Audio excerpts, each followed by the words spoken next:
لا حول ولا قوة إلا بالله العلي العظيم. أعوذ بالله من الشيطان اللعين الرجيم. بسم الله الرحمن الرحيم. الحمد لله رب العالمين والصلاة والسلام على سيدنا الأنبياء والمرسلين سيدنا ونبينا وشفينا بالقاسم محمد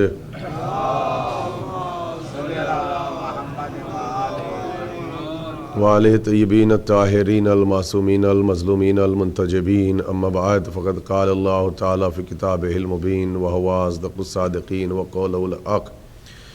بسم اللہ الرحمن الرحیم. یا ایھا الذین آمنوا اتقوا اللہ وکونوا مع الصادقین. صلوات.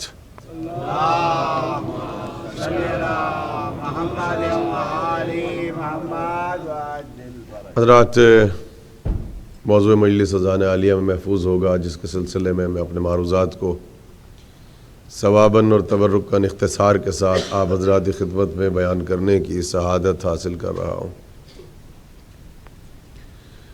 پرسوں کی مجلس میں جب ہم حضرت علی ابن الحسین علیہ السلام کا تذکرہ کر رہے تھے اور آپ کی سیرت کے سلسلے میں گفتگو کر رہے تھے، تو گفتگو اس مقام تک پہنچی تھی کہ امام فرماتے ہیں کہ تم حقوق کے آئینے میں، رائٹس کے آئینے میں، امام فرماتے ہیں کہ درختوں کے پتوں کو بھی بغیر سبب کے نہ توڑا کرو، اس لیے کہ ہر درخت اپنے پتے کے ذریعے اللہ کی بارگاہ میں اس کی تسبیح کرتا ہے. یہ امام کا جملہ ہے. اور میں نے بہت ہی اختصار کے ساتھ آپ کے سامنے اپنے چوتھے امام کی سیرت کو پڑھا تھا، اور چوتھے امام کی سیرت کو پڑھتے میں نے گریٹ پرشیا کی تاریخ آپ کو پڑھ کے سنائی تھی، اور اس میں جناب شہربانو اور ان کے والد یزدجرد اور ان کا خاندانی بیک گراؤنڈ اور پورا پس منظر اختصار کے ساتھ آپ کی خدمت میں پیش کیا تھا. اور آپ سے یہ عرض کیا تھا کہ ہم اپنی مجلسوں میں اپنے معصومین کی سیرت کو پڑھیں اور آپ ان کے علمی کنٹریبیوشن کو سمجھیں. ہر امام اپنے زمانے کا علی ہے. تو چوتھے امام کے سلسلے میں آج پھر چند معروضات کو آپ کی خدمت میں پیش کروں گا، اور جو کل کا موضوع تھا پھر اس مجلس کا انسلاک اور ارتباط کل کی مجلس سے بھی ہوگا، لیکن پہلے پرسوں کے سبجیکٹ کو مکمل کریں گے. دیکھیے، سوال یہ تھا کہ جب چوتھے امام کی ولادت ہوئی تو نام رکھا علی، اور علامہ اظہر حسن زیدی علی اللہ مقامہ سے سوال ہوا تھا کہ زین العابدین بڑے ہیں، علی اکبر چھوٹے ہیں. تو اصل میں زین العابدین کا نام ہونا چاہیے علی اکبر، اور علی اکبر کا نام ہونا چاہیے علی ابن الحسین. تو کیا پیارا جواب دیا کہ جب زین العابدین پیدا ہوئے تو اس وقت علی موجود تھے. بھلا علی کے ہوتے ہوئے اس خاندان میں کوئی علی اکبر ہو جائے.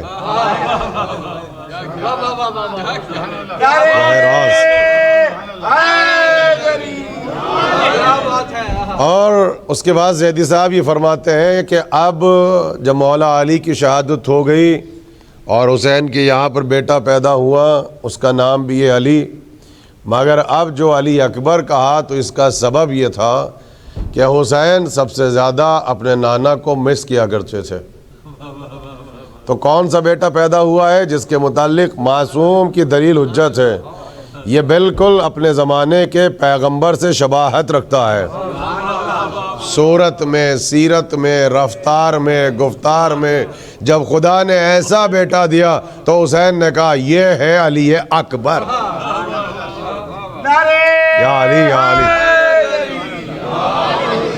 اب یہاں سنیے، چوتھے امام نام ہے علی ابن الحسین، مگر وہ لقب، وہ خطاب جس کے اوپر آپ افتخار کرتے ہیں وہ ہے زین العابدین. اب یہاں سے سنیں، عبادت کرنے والوں کی زینت. پریشان نہیں ہوئیے گا اس سبجیکٹ پر، عبادت کرنے والوں کی زینت. اب یہاں سے جملہ سنیے، اس خاندان میں ایک سے بڑھ کے ایک سجدہ ہوا ہے. کیا سجدوں کی کمی ہے؟ ابراہیم کا سجدہ نار نمرودی میں. کہاں ہیں آپ؟ جناب یونس کا سجدہ بطن ماہی میں. کہاں ہیں آپ؟ عجیب جملہ. جناب موسیٰ کا سجدہ فرعون کے دربار میں. اچھا سب کچھ چھوڑ دیں, کیا اس نے غار حرا میں سرکار کے سجدوں کو نہیں دیکھا ہوگا؟ کیا اس نے 19 رمضان علی کا سجدہ نہیں دیکھا ہوگا؟ کہاں ہے آپ؟ اچھا 10 محرم زیر خنجر حسین کا سجدہ. مگر کیا کہنے کہ جب علی کے بیٹے نے اپنے زور سجدہ کو دکھایا تو غیب سے آواز آئی انت زین العابدین. آپ تو عبادت کرنے والوں کی زینت بن گئے, ایک سے بڑھ کے ایک سجدہ.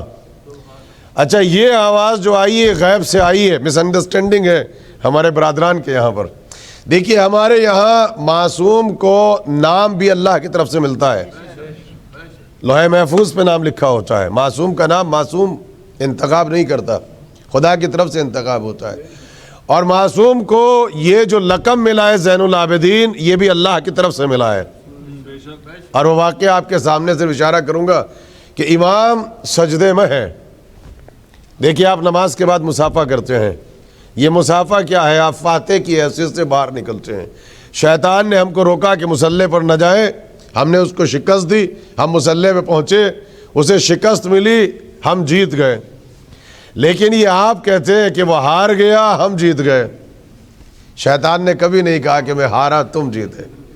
بس ایک سجدہ, ایک نماز. جب عابد نے اپنے زور عبادت کو دکھایا تو شیطان نے بھی کہا زین العابدین آپ جیتے میں ہارا, آپ جیتے میں ہارا. اور آپ جانتے ہیں کہ یہ مردود آیا تھا مسجد میں, اور اژدہا کی صورت میں آیا. آپ نے لطف نہیں لیا, میں نے سانپ نہیں کہا ہے. نہیں, یہاں سانپ سے امتحان نہیں ہے, یہاں سانپ بن کے نہیں آیا. میں کیا کہہ رہا ہوں, اژدہا بن کے آیا ہے. اور اس نے معصوم کے انگوٹھے کو چبانے کی ناکام کوشش کی. یہ کبھی نہیں کہیے کہ اس نے معصوم کا انگوٹھا چبایا, یہ نہیں ہو سکتا. جیسے جناب حمزہ کے جگر کو چبانے کی ناکام کوشش کی, یہ خدا کے شیر کا سینہ ہے. یہ کیا ہمارا اور آپ کا کلیجہ ہے؟ یہ خدا کا شیر ہے حمزہ, یہ ان کا کلیجہ ہے. اللہ نے پتھر کر دیا تھا. تو اس نے معصوم کے انگوٹھے کو چبانے کی ناکام کوشش کی, اور یہ کوشش کرتے کرتے کرتے کرتے پریشان ہو گیا. اچھا پہلے تو یہ سنے کہ میں نے یہاں پر کیا کہا, اژدہا. اب سانپ بھی تو پڑھ کے سنا ہے, ہمیں وہ نہیں پڑھ رہا ہوں جس کو آپ سمجھ رہے ہیں. جناب موسیٰ کوہ طور پہ کھڑے ہیں, سنیے آپ, کوہ طور پہ کھڑے ہیں اور قرب الہی کی منزلت ہے, وہاں پر بھی سجدہ, یہاں بھی سجدہ. بھائی سنیے, طور سے لے کے مسجد تک اور مسجد سے لے کے طور تک, میرے ساتھ ہیں آپ. یہ بھی قرب الہی کی منزلت میں, وہ بھی قرب الہی کی منزلت میں اللہ سے راز و نیاز کر رہے ہیں کہ اللہ نے کہا کہ موسیٰ ذرا پیچھے پلٹ کے دیکھو تو صحیح. اب جو دیکھا تو چھوٹا سا سانپ یوں لہلا رہا تھا. اب میں نے اژدہا نہیں کہا. کہاں ہیں آپ بھائی میرے ساتھ ہیں؟ میں نے اژدہا نہیں کہا, چھوٹا سا اسنیک, وہ ایسے لہلا رہا ہے کہ اتنے میں موسیٰ ڈرے. تفسیر اٹھا کے پڑھیے, اور اللہ نے کہا کہ ڈرو نہیں, اس کو ہاتھ میں لے لو, ہم اسے پھر رسی بنا دیں گے. اب دو چیزیں, ایک تو اژدہا نہیں ہے, سانپ ہے. دوسرے اللہ کا وعدہ بھی ہے کہ نقصان نہیں پہنچائے گا, ہاتھ میں لے لو پھر رسی بنا دیں گے. اور یہاں مسجد میں نہ اللہ کا وعدہ ہے کہ زین العابدین یہ نقصان نہیں پہنچائے گا, گھبرائیے نہیں, نہ یہاں سانپ ہے, یہاں اژدہا ہے. وہاں وہ ڈر رہے ہیں, گھبرا رہے ہیں. یہاں قرب الہی کی منزلت پہ وہ کہہ رہا ہے آپ جیتے میں ہارا. دیکھیے میں اپنی مجلسوں میں کبھی بھی شعر نہیں پڑھتا, میں نے اپنی پوری زندگی میں شعر نہیں پڑھے, چونکہ میری خطابت کا مزاج کچھ اور ہے. مگر ایک بہت مشہور شاعر گزرے ہیں ہمارے یہاں پر, جنہیں آپ کہتے تھے فرزتوں کے ہند. بڑے نامور شاعر ہیں, عرفان کے شاعر, اور وہ ہیں خیس زنگی پوری. انہوں نے پورا ایک مسدس لکھا ہے, اور اس میں انہوں نے چوتھے امام اور حضرت موسیٰ دونوں کے سجدوں کا تذکرہ کیا ہے. دونوں کی عبادتوں کا تذکرہ کیا. آپ سنیں گے, آپ وہ عبادت کا تذکرہ کرتے کرتے کرتے کرتے کہنے لگے, دیکھیں جملے کو مس نہیں کر دیجئے گا, کہنے لگے پائے استقلال سے ازدر کو لپٹا دیکھ کر. اگر کوہ طور اگر ذہن میں ہے, بھائی دیکھیے گا، کہتے ہیں کہ پائے استقلال سے ازدر کو لپٹا دیکھ کر دور سے موسیٰ ہوئے قربان زین العابدین۔ یہ لفظ دور آپ نے محسوس نہیں کیا، کہاں عرفان کے شاعر کہتے دور سے موسیٰ ہوئے، یعنی کتنے ہزار برس کا فاصلہ ہے، دور سے موسیٰ ہوئے قربان زین العابدین۔ کہتے ہیں کہ انگوٹھا چباتے چباتے چباتے چباتے جب تھک گیا تو اس وقت غیب سے آواز آ رہی تھی، انت زین العابدین، انت زین العابدین۔ سجدے بہت دیکھے مگر آپ عبادت کرنے والوں کی زینت ہے۔ وہ جو کل تذکرہ تھا وہ اپنے زمانے کا علی تھا، یہ اپنے زمانے کا علی ہے۔ ایک صلوات پڑھ دے مل کے محمد والے محمد پر۔ اب آپ سنیے، یہ ہے زین العابدین۔ اب چوتھے امام کا علمی کنٹریبیوشن، اب سنیں آپ یہاں سے، اب علمی کنٹریبیوشن دو چیزیں ہیں۔ اگر آپ چوتھے امام کی دعاؤں کا مجموعہ دیکھیں تو صحیفہ سجادیہ، جسے آپ کہتے ہیں زبور آل محمد، اللہ اکبر، آل محمد کی زبور۔ میں نے کل کہا تھا کہ اگر 10ویں امام نہ ہوتے تو آپ کو پتہ نہ چلتا کہ زیارت کا سلیقہ کیا ہے، اور چوتھے امام نہ ہوتے تو آپ کو پتہ نہ چلتا کہ فلسفہ دعا کیا ہے۔ یہ دعا نہیں ہے، چوتھے امام کا زمانہ آپ جانتے ہیں کہ امام منبر پر نہیں بیٹھ سکتے، تو امام نے کہا کہ تم ہمیں منبر پر بیٹھنے پر پابند کر سکتے ہو، لیکن جو حجت خدا کی ذمہ داریاں ہیں ان ذمہ داریوں سے تم ہمیں نہیں ہٹا سکتے۔ تو امام کرتے کیا تھے؟ روضہ رسول پہ جاتے تھے، اپنے جد کے مزار پہ جا کے بیٹھتے۔ سنیے، آپ کسی بھی زمانے میں ہو، there is no excuse۔ چوتھے امام سے زیادہ حساس زمانہ، اپنے جد کے روزے بیٹھے ہیں۔ کہا کہ تم ہمیں خطبہ دینے سے روک سکتے ہو، کیا دعا مانگنے سے روک سکتے ہو؟ اب امام دعا مانگ رہے ہیں۔ اب وہ جو دعائیں ہیں وہ دعائیں نہیں ہیں جو دعا آپ مانگتے ہیں۔ آپ دعا مانگتے ہیں یا اللہ ہمیں یہ دے دے، یا اللہ یہ ہو جائے، یا اللہ وہ ہو جائے۔ امام کو امامت کی ذمہ داریوں کو پورا کرنا ہے، وہ ذمہ داریاں جو مسجد کوفہ کے ممبر سے علی پورا کر رہے ہیں۔ یہ اپنے دور کا علی نہ مسجد کوفہ، نہ مدینہ کا ممبر، نہ ستون ماریہ، نہ ستون حنانہ، نہ مجمع، نہ کمیونٹی۔ تو اب توحید کیسے سمجھائیں؟ رسالت کیسے بتائیں؟ ولایت کا منصب آپ کو کیسے سمجھائیں؟ حجت کیا ہے؟ علم کیا ہے؟ علم لدنی کیا ہے؟ عصمت کیا ہے؟ طہارت کیا ہے؟ علم غیب کیا ہے؟ کرامت کیا ہے؟ معجزہ کیا ہے؟ قرآن کیا ہے؟ روایت کیا ہے؟ درایت کیا ہے؟ علم کلام کیا ہے؟ فلسفہ کیا ہے؟ منطق کیا ہے؟ امام کیسے بتائیں؟ تو امام نے کہا کہ ممبر پہ روک سکتے ہو۔ اب امام کی دعاؤں کو پڑھو، صحیفہ سجادیہ، وہ دیکھنے میں امام اپنے رب سے گفتگو کر رہے ہیں مگر ان دعاؤں میں پورا فلسفہ ولایت ہے، پورا فلسفہ کائنات۔ جاد بھائی اس مرتبہ مجلس پڑھنے میں بہت تکلیف ہو رہی ہے، چونکہ تھوڑا سا اسپیکر کو تھوڑا سا تھک کر دیں، چاہے ایکو ختم ہو جائے، تھوڑا سا پڑھا دیں، ایک بلندر صلوات پڑھ دیں مل کے محمد والے محمد پر۔ یہ میرا سانس کھینچ رہا ہے، سانس کھینچ رہا ہے بہت، نہیں سانس کھینچ رہا ہے۔ ایک اور بلندر صلوات پڑھ دیں مل کے محمد والے محمد پر۔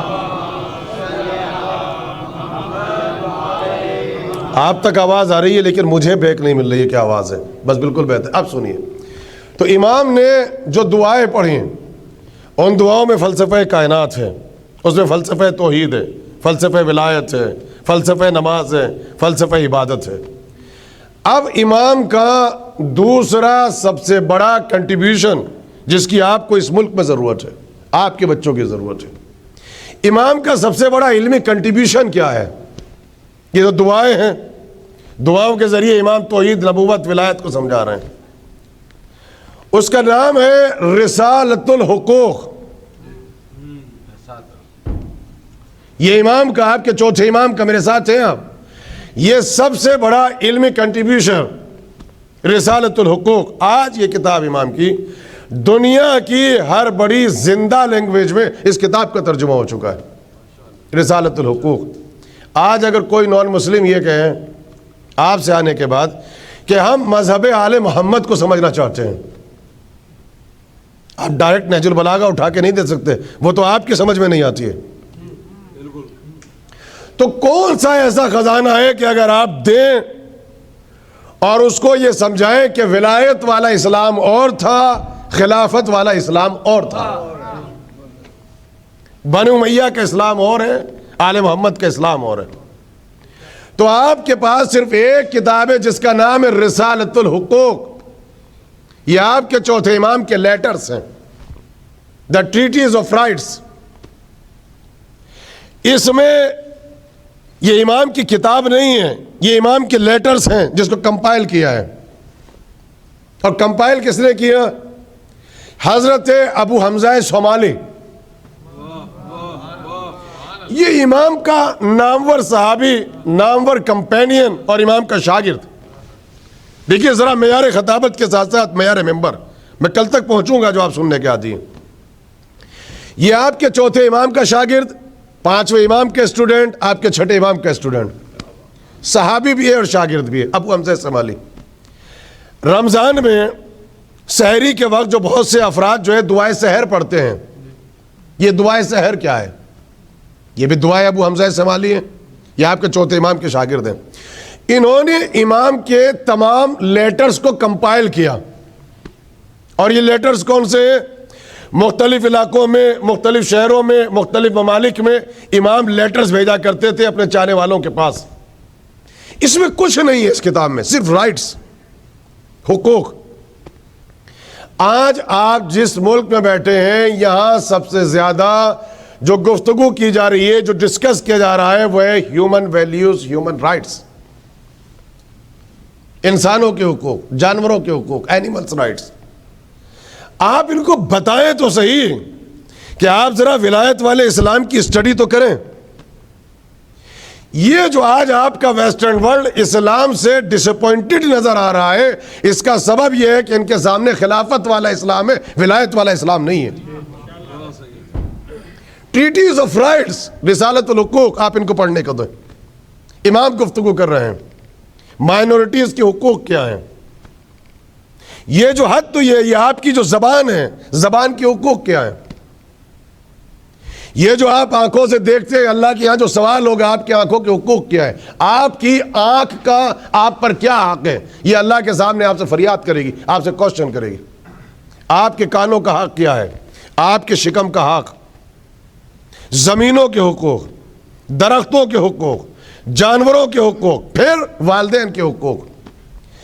51 رائٹس ہیں، 51 حقوق جسے آپ کہتے ہیں، یہ پورا چارٹر آف رائٹس ہے۔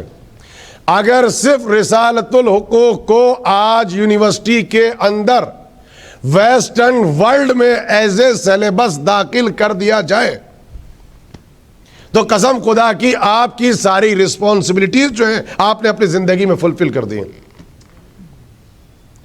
صرف اور صرف رسالۃ الحقوق۔ آپ جانتے ہیں کہ ہیومن رائٹس کیا ہیں، حقوق کیا ہیں، جسٹس کیا ہے، عدل کیا ہے۔ آئیے ہم کل تک پہنچیں۔ امیر المومنین موجود ہے کوفہ میں، میرے ساتھ ہیں آپ، ذرا سر اٹھا کے سنیے۔ علمی گفتگو پر پریشان نہ ہوا کریں آپ، ورنہ تو پھر وہی ہوگا کہ یہاں بیٹھیں گے ہم رانے پیٹیں گے اور پھر کہیں گے بھائی سبحان اللہ کیا پڑھا، اور جب پارکنگ لاٹ میں پوچھیں گے کیا پڑھا، کہ یہ کچھ پتہ نہیں کیا پڑھا۔ ہاں بھائی یہ کچھ پتہ نہیں کیا پڑھا، بڑا زبردست پڑھا ہے، ہاں بڑا زبردست پڑھا، کیا پڑھا یہ نہیں پتا۔ ہاں یہ مجھ سے کنسیڈر نہیں کیجئے گا آپ، کم از کم سے نہیں کیجئے گا۔ مولانا علی کوفے میں موجود ہے، سنیں، یہ سبجیکٹ آپ کی ضرورت ہے۔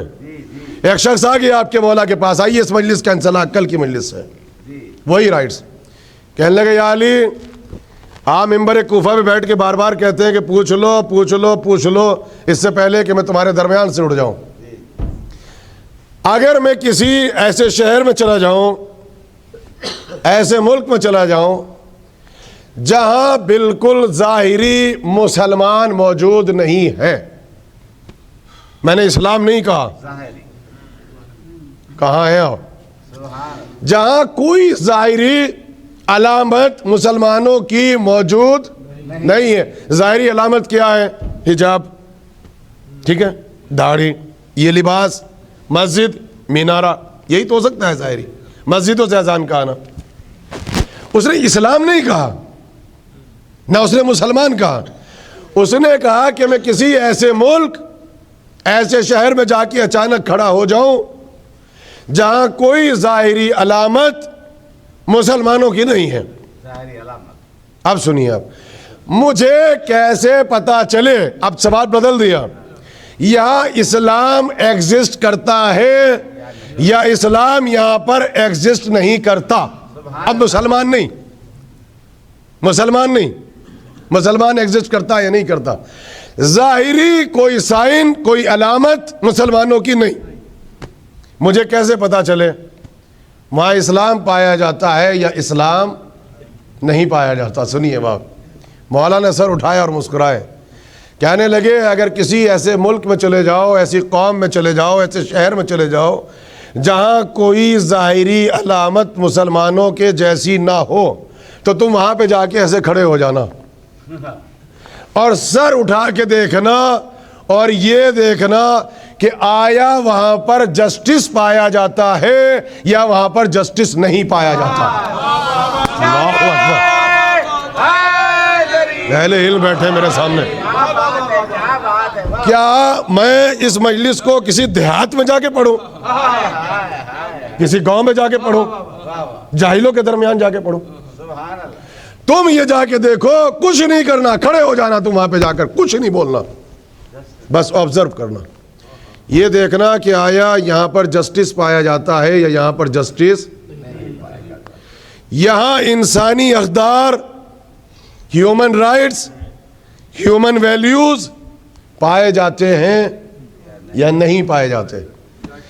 اگر وہاں جسٹس پایا جاتا ہے، اب سنو، اگر وہاں جسٹس پایا جاتا ہے، چاہے وہاں پر سنگل مسلمان نہ ہو، وہاں اسلام پایا جاتا ہے۔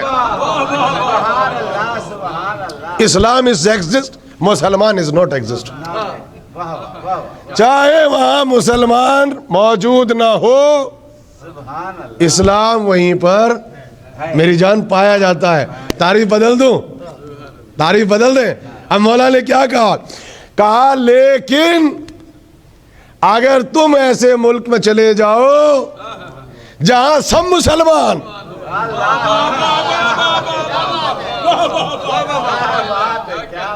بلکہ انہوں نے اپنے ملک پر نیم پلیٹ لگا رکھی ہے سلطنت اسلامیہ،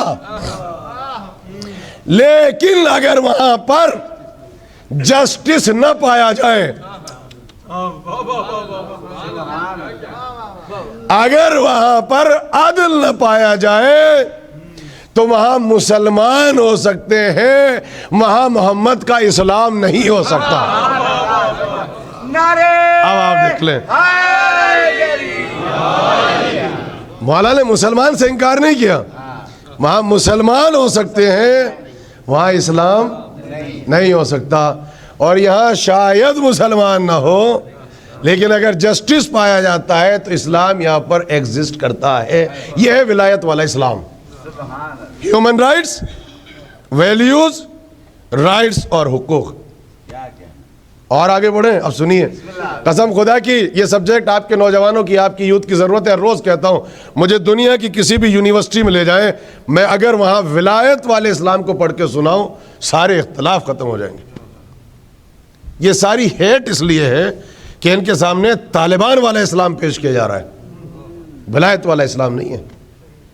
کل میں نے آپ کو پڑھ کے سنایا کہ اس نے کہا کہ طہرنی یا علی ابن ابی طالب، یہاں تک پہنچے تھے کہ چور کھڑا ہے کہ یا علی مجھے پاک کر دو، مجھ سے خطا ہو گئی، اور مولا نے کیا کہا کہ فنگرز کٹے گی، کہ یا علی فنگرز کٹنے کی تکلیف فیو آورز کی ہے، آخرت کی تکلیف ہم فیہا خالدون۔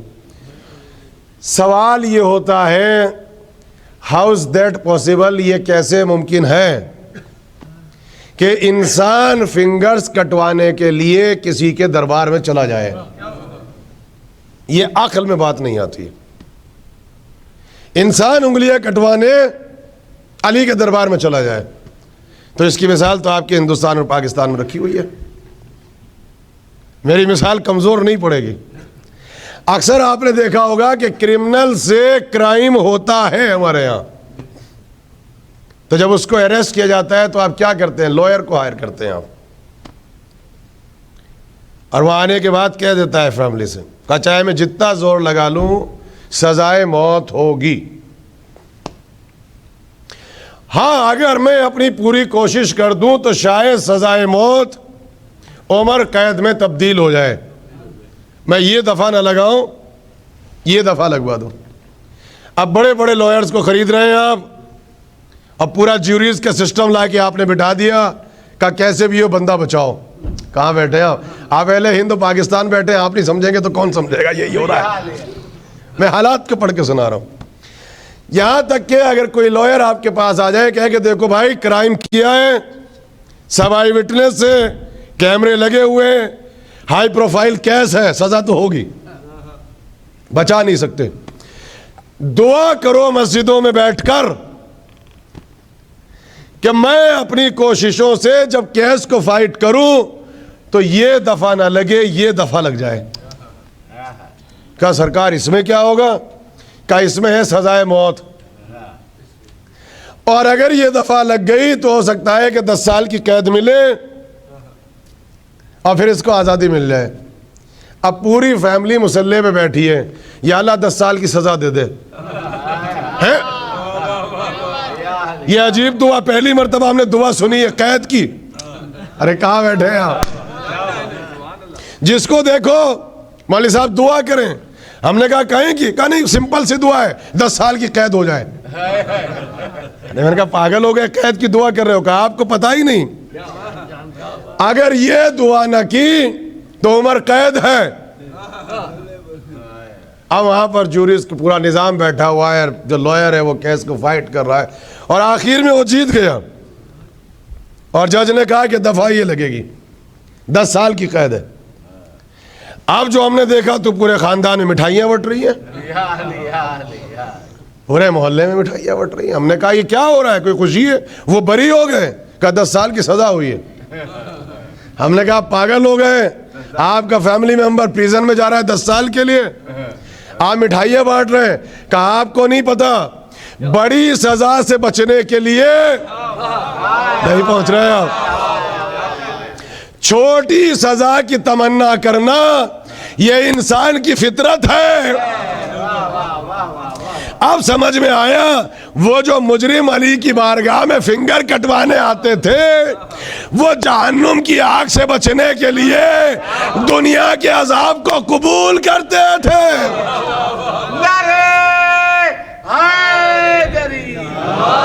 یا علی یا علی. اب سمجھ میں آیا.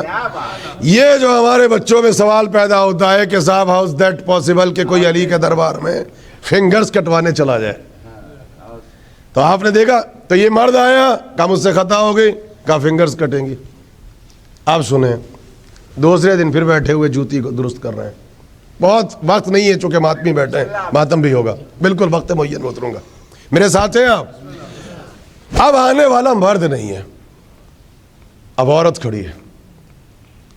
جنس بدل گئی, کرائم بدل گیا, مگر جو جملہ تھا وہ نہیں بدلا. کہنے لگی طہرنی یا علی ابن ابی طالب. عجیب معاملہ ہے. ابو طالب کے بیٹے علی مجھے معاف کر دو, مجھے پاک کر دو. کل چور آیا تھا, مرد جرم الگ, آج عورت کھڑی ہے, وہ عورت جرم الگ, مگر جملہ سیم کا. ابو طالب کے بیٹے علی مجھے پاک کر دو. مجھے ایمان سے بتاؤ کہ کیا انسان پاک ہونے کے لیے کسی نجس کے دروازے پہ جا سکتا ہے؟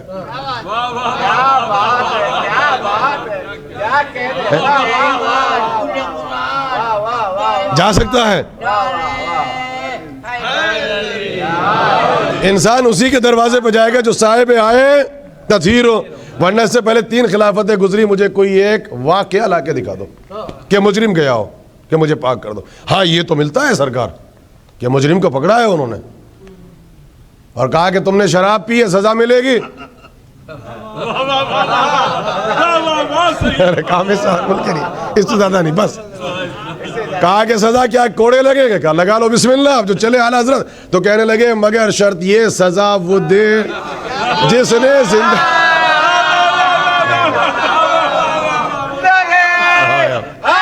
میں نے باخدا اہل علم بیٹھے ہیں یہاں پر، انتظامیہ بیٹھی ہے، میرے نوجوان بیٹھے، اس سے زیادہ میں احتیاط کے ساتھ نہیں پڑھ سکتا.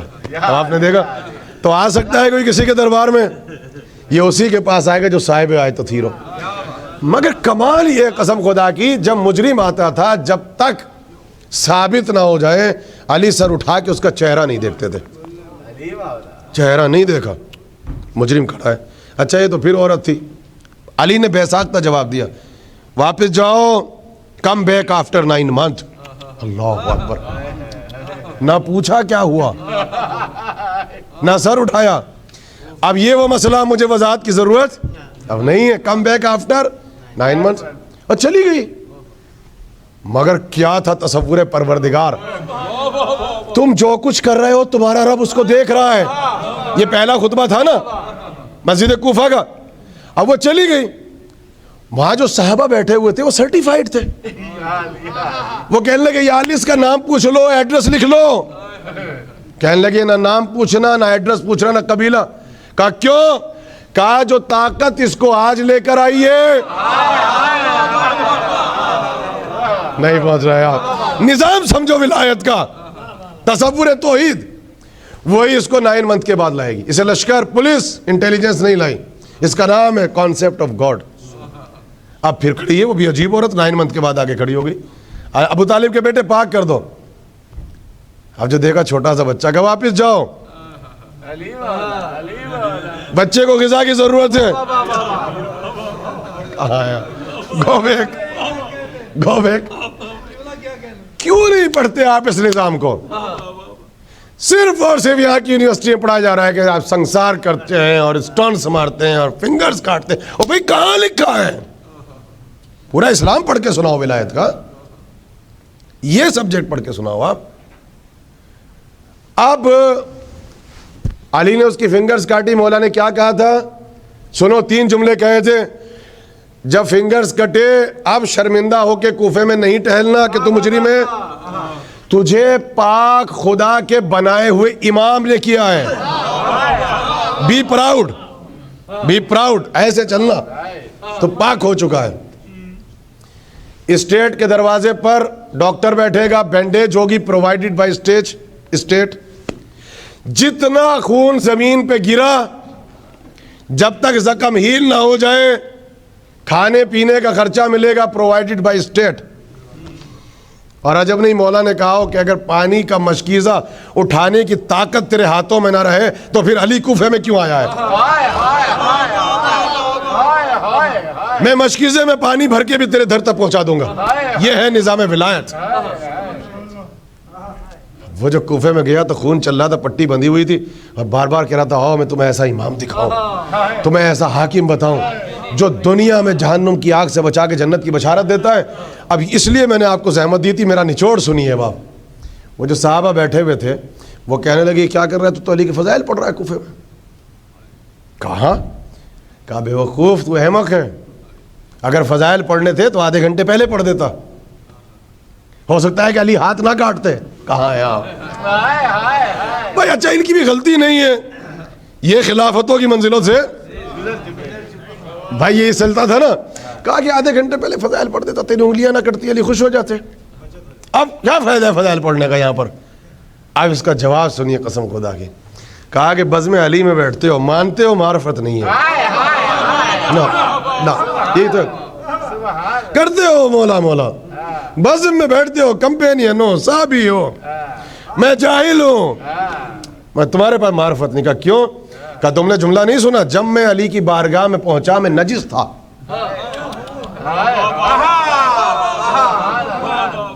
میں نے کہا تھا نا یا علی میں نجس ہوں. اب ابو طالب کے بیٹے علی مجھے پاک کر دو، میں نجس تھا. اور فضائل علی پڑھنے اور سننے کے لیے پہلی شرط طہارت ہے.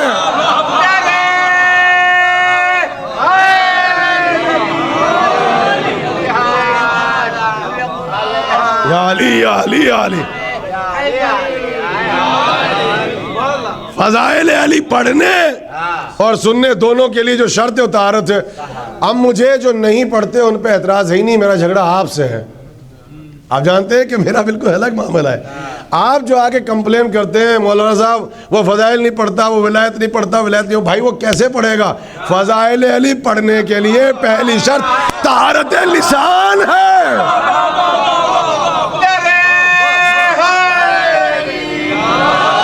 اس کی غلطی نہیں ہے, غلطی آپ کی ہے. آپ جہاں چاہتے ہیں جس کے خلاف کھڑے ہو جاتے ہیں, فضائل نہیں پڑھاتا, وہ فضائل نہیں پڑھتا, وہ ولایت نہیں پڑھتا. اور پہلی شرط طہارت لسان ہے. میں کیسے پڑھتا؟ بس اس اسلام کو قسم خدا کی میں نے اپنے نوجوانوں کے لیے پڑھایا جو یونیورسٹیز میں جاتے ہیں, کالجز میں جاتے ہیں, کہ یہ ولایت والا اسلام پڑھ کے سناؤ. ابھی میں نام نہیں لوں گا, پھر میں نام نہیں لوں گا, چونکہ میں اس وقت ٹریول میں ہوں اور مسافرت میں ہوں, اور میرے ساتھ بہت سے ٹریولنگ کے ایشوز ہیں. مگر میں صرف اتنا کہوں گا, آپ سمجھ گئے کہ کنونشن ہو رہا تھا اور وہاں ہر ریلیجین سے تعلق رکھنے والے اسکالرز موجود تھے. آپ خود سمجھ جائیے گا, ابھی ہر دھرم سے تعلق رکھنے والے اسکالرز بھی تھے اور ان مذاہب کے پیشوا بھی تھے. ہماری طرف سے ٹوٹل جو ریپرزینٹ کر رہا تھا کمیونٹی کو, وہ تھا میں اکیلا, بالکل اکیلا. تو وہاں پارکنگ لاٹ میں کچھ احباب آئے ہمارے برادران, چونکہ میں تو جہاں جاتا ہوں اپنے لباس میں جاتا ہوں, اس کا سبب یہ ہے کہ جب میں جاؤں اس مجمع میں تو مجھ سے سوال کریں. تو وہاں میرے برادران کھڑے تھے, کہنے لگے قبلہ واپس چلیے. کہنے لگا کیوں؟ بولے اندر جتنے بیٹھے ہیں سب اغیار, اور وہاں تو سب وہ چل رہا ہے, واپس چلے آپ. تو میں نے کہا پرابلم یہ ہے کہ آپ واپس جا رہے ہیں؟ بولے ہم تو جا رہے ہیں, بخدا واپس جا رہے تھے. میں نے کہا آپ جا سکتے ہیں, میں نہیں جا سکتا. کہنے لگے کیوں؟ میں نے کہا میری پرابلم یہ ہے کہ میں اس امام کا کلمہ پڑھتا ہوں جو غیر فرار تھا, میں نہیں جا سکتا, میں واپس نہیں جا سکتا. یہ میری پرابلم, یہ میں نہ تھا, اب میں واپس نہیں جا سکتا. جا کے سنیں گے. تو وہاں گئے تو ہم بیٹھ گئے جانے کے بعد ایک کونے میں. تو وہاں اسی موضوع کو اٹھایا ایک شخص نے, کہا کہ صاحب یہ بتائیے, یہ اسلامک کانسٹیٹیوشن میں اس وقت یہ جو رولز ہیں اسلامی سزا کہ صاحب فنگرز کاٹ دو اور ہاتھ کاٹ دو. اچھا اس نے فنگرز نہیں کہا, کیونکہ ہمارے یہاں تو احباب ڈائریکٹ ہاتھ والی بات کرتے ہیں, تو اسے فنگرز کہ کہتے ہیں کہ صاحب ہاتھ کاٹ دو, ہاتھ کاٹ دو. اور کیسے پاسبل ہے اگر کسی نے چوری کر لی تو ڈائریکٹ اس کا آپ ہاتھ کاٹ دو؟ یہ ہیومن رائٹس کے خلاف ہے. اور سرکاری نمائندے تھے جو بول رہے تھے, اب وہ کہہ کے چلے گئے اور وہاں تالیاں بج رہی. سب سے آخر میں بٹھایا تو کہا کہ سرکار آپ کے پاس وقت نہیں, صرف 5 منٹ. میں نے کہا مانتے ہی 5 کو ہیں, ہمیں تو ویسے بھی 30 منٹ نہیں چاہیے, ہم تو مانتے ہی 5 کو ہیں. میں نے کہا ہم 5 منٹ میں ختم کریں گے. اب وہ سبجیکٹ بھی اور تھا, وہ تھا بالکل پروگرام کر رہے تھے کہ ایسے جو سملیرٹیز ہیں اس کی بنیاد پہ سب کو یونائٹ کیا جائے, یا الٹا مسئلہ چل رہا تھا. تو میرا جملہ صرف یہ تھا, سنیے بس زحمت تمام کر رہا ہوں, یہاں سے مصاحب کی طرف آ رہا ہوں چونکہ ماتمی بیٹھے ہے, وقت 2 منٹ کا. میں نے کہا کہ دیکھیے, چاہے آپ کسی بھی دھرم کو مانتے ہوں, کسی بھی مذہب کو مانتے ہوں, کسی ریلیجن کو مانتے ہوں, انکلوڈ می, کسی مذہب کے اوپر اس وقت تک کمنٹس نہ کرو جب تک اس مذہب کی کتابوں کو تم نے پڑھ نہ لیا ہو. انکلوڈ می. کسی دھرم کے اوپر ان کے عقائد, ان کے فنڈامنٹلز, ان کی آئیڈیالوجیز پر اس وقت تک ان کے خلاف کوئی کمنٹس نہ کرو جب تک کہ تم نے اس مکتب فکر کو پڑھ نہ لیا ہو. تو میں نے کہا پہلی بات تو یہ ہے کہ آپ نے کہا ہاتھ کٹتا ہے, ہاتھ نہیں کٹتا. اور اگر آپ نے کہا تو آپ کا فریضہ ہے, آپ کہتے ہیں کہ نہیں 2 کائنڈ کا اسلام, ایک جگہ ہاتھ کٹتا ہے ایک جگہ فنگر. آپ پورا پڑھ کے سناتے. اب میں نے کہا آپ میں سنیے, کہاں لکھا ہے, آپ کہاں سے پڑھ کے آ گئے کہ فنگرز کٹتی ہیں؟ آپ آدھا پڑھ کے آئے ہیں. اب وہ علاقے کے سرکاری وہ تھے, میں کھل کے نہیں پڑھوں گا زیادہ. میں نے کہا سنیے صاحب, اب میں آپ کو پڑھ کے بتاؤں کہ اسلام کیا کہتا ہے. میں نے کہا اسلام یہ کہتا ہے کہ اگر ایک چور چوری کر لے اور اس ملک کا جو حاکم ہو, جو امیر ہو, وہ اس رات پیٹ بھر کے کھانا کھا کے ایئر کنڈیشن حجرے میں سو رہا ہو, اس علاقے کا منسٹر یا وہاں کا حاکم اگر اس رات پیٹ بھر کے کھانا کھا کے ٹھنڈی ٹھنڈی ہوا میں سو رہا ہو اور کوئی غریب بھوکا ہو اور پھر وہ چوری کر لے تو اسلام یہ کہتا ہے کہ چور کو سزا نہیں ملے گی، حاکم کی انگلیاں کٹیں گی۔ میں نے کہا یہ ہے اسلام۔ میں نے کہا سمجھ میں آیا کہ فقہ جعفری کیا ہے، کہ یہاں چور کو سزا بعد میں ملتی ہے، ہم اس مسلک کو مانتے ہیں جہاں حاکم کو سزا پہلے ملتی ہے۔ تو میں نے کہا پہلے وہ پڑھ کے آ جاتے ہیں کہ فنگرز کٹنے سے پہلے کتنی کیٹیگریز ہیں، بھوکے تو نہیں تھے، ہوش میں تھے، آواز میں تھے، غلام تو نہیں تھے، کسی نے مجبور تو نہیں کیا تھا، تب انگلیاں کٹتی ہے۔ وہ بھی اگر حاکم پیٹ بھر کے کھانا کھا کے بستر پر نہ سو رہا ہو۔ یہ ہے ولایت والا اسلام۔ بس میرے عزیزوں، وقت تمام ہو چکا ہے اور بڑے اختصار کے ساتھ مصائب بھی پڑھ کے سنانے اور پھر یہاں پر ماتم اور نماز کا سلسلہ، مگر یہی تھا میرا مقصد، میں امیر المومنین کی اس سیرت کو آپ کو پڑھ کے سناؤں ولایت اور فضیلت کے آئینے میں۔ کل گفتگو یہاں تک پہنچی تھی، قسم خدا کی کیا کہنا امیر المومنین کا، کیا کہنا، کیا ولایت ہے کہ جب پہنچے ہیں نا اور جب گھر سے نکلنے لگے ہیں تو تاریخ کہتی ہے کہ پہلا مصائب جو مرغابیاں ہیں وہ قدموں سے لپٹ گئی۔ کہاں ہیں یہ اینیمل رائٹس پہ گفتگو کرنے والے، بہت روئیں گے آپ۔ اور چیخنا شروع کیا، یہ تو ہم اپنی زبان میں کہتے ہیں چیخنا شروع کیا، مولا کا تو جملہ ہے، کہوں کلثوم ان کو میرے دامن سے جدا نہ کرو۔ یہ پورا باقاعدہ گفتگو ہے، چونکہ بیٹی نے چاہا کہ ہٹائیں، کہا ان سے انہیں مجھ سے جدا نہ کرو، یہ میری مصیبت پر نوحہ پڑھ رہی ہے۔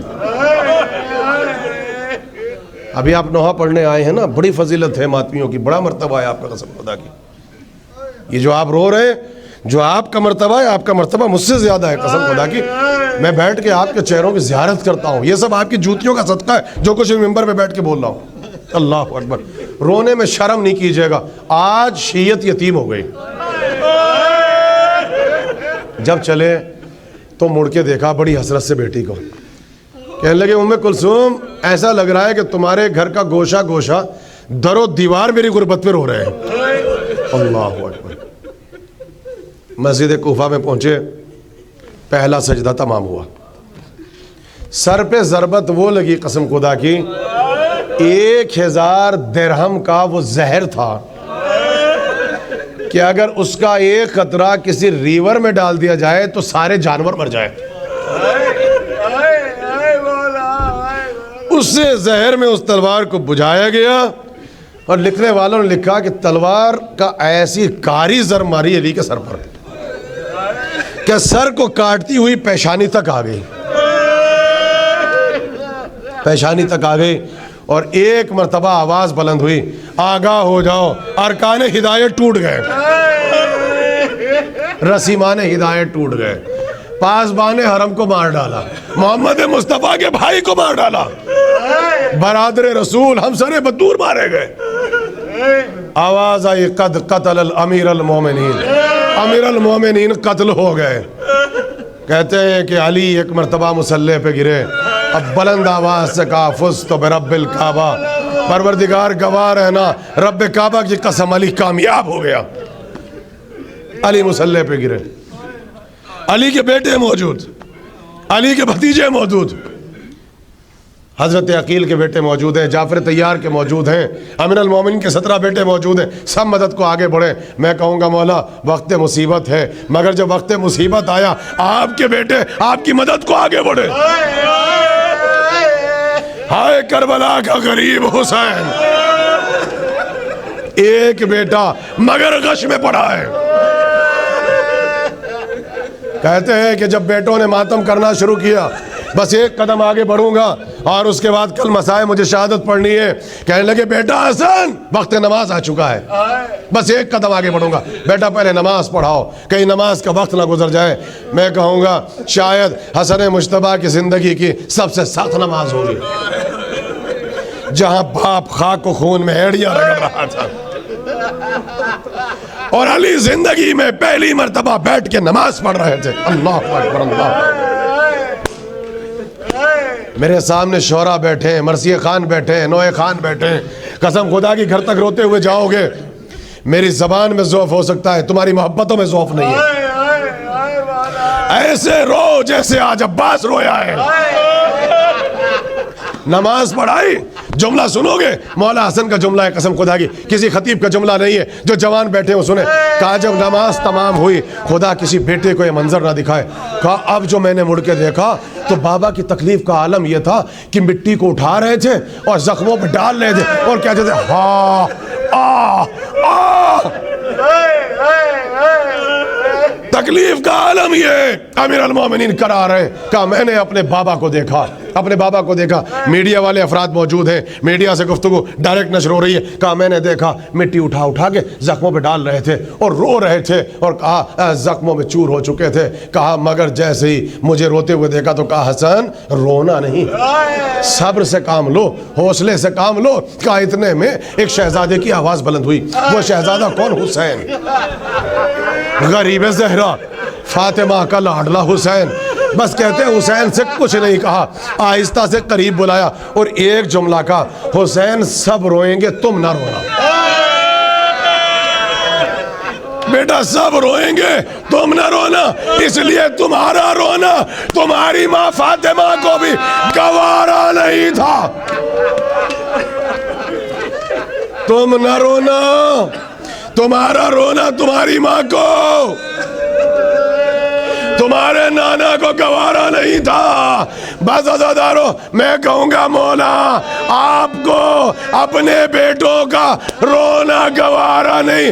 یہی کوفہ 20 برس کے بعد آپ کی پوتی سکینہ جب کہا ہائے بابا، کسی نے تماچے لگائے، کسی نے درے لگائے، کسی نے تازیانے لگائے، مسجد کوفہ 4 برس کی بچی، واہ مصیبت واہ بیٹا واہ حسین۔